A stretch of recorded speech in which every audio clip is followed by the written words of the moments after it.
یہ ساری چیزیں تاریخ کا حصہ ہیں، ناقابل تردید حقائق ہیں۔ عام انسانیت کو قتل کرنا، ایک قوم کی نسل کشی کرنا، کیا یہ انسانی جرم نہیں؟ کیا یہ جنگی جرم نہیں ہے؟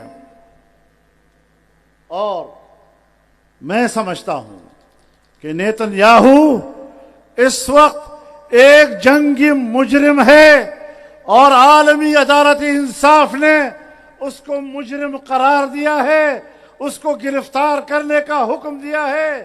کسی بھی ملک سے اگر وہ پرواز کرے گا، اس ملک پر لازم ہوگا کہ وہ اس کے جہاز کو اتارے اور اس کو گرفتار کرے، لیکن اس کے باوجود وہ امریکہ بھی جاتا ہے، یورپ میں بھی جاتا ہے، اور کوئی ملک عالمی عدالت انصاف کے فیصلے پر عمل درآمد کے لیے تیار نہیں ہے۔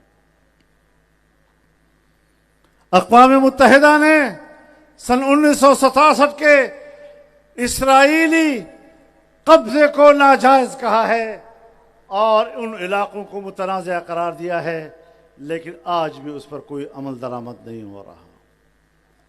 اگر کویت پر صدام حسین قبضہ کرتا ہے تو امریکہ اور یورپ لاؤ لشکر کے ساتھ عراق میں اتر جاتے ہیں، صدام حسین کو گرفتار کرتے ہیں اور انسانی جرم کی بنیاد پر ان کو پھانسی پہ لٹکاتے ہیں، اس کی پارٹی کو پھانسی پہ لٹکاتے ہیں۔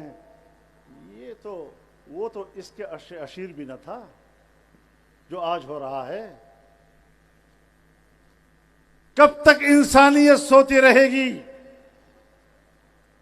اور جمعیت علماء اسلام آج یہ فرض نبھا رہا ہے کہ وہ دنیا کو جھنجھوڑ رہی ہے، امت مسلمہ اور ان کے حکمرانوں کو بتا رہی ہے کہ آج اگر فلسطین کی باری ہے، اس کے بعد پھر اگر لبنان کی باری ہے، اور آج اگر ایران کی باری ہے، تو کل کس کی باری ہو سکتی ہے؟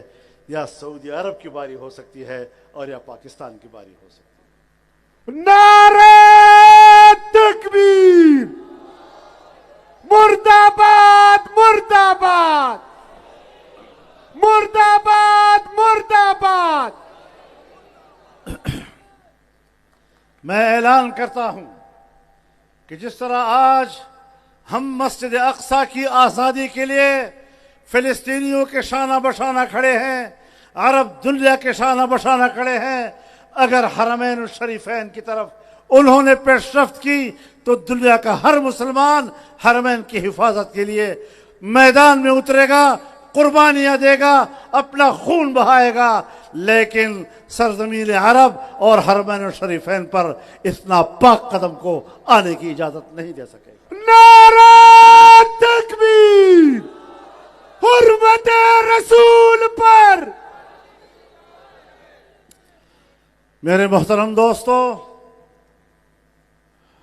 دنیا بدل رہی ہے۔ اسلامی دنیا 25 سال سے نشانے پہ ہے، اور آج بھی اسلامی دنیا کو عقل نہیں آ رہی ہے۔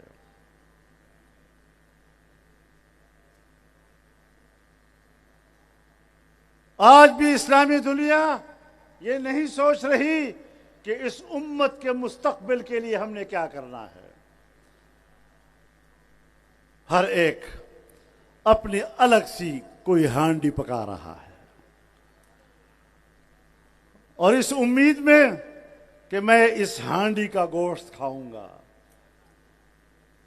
لیکن جب گوشت کھانے کا مرحلہ آئے گا تو نہ آپ ہوں گے نہ آپ کی ہانڈی ہوگی۔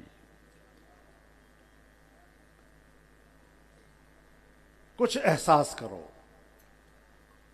کچھ سوچو ذرا۔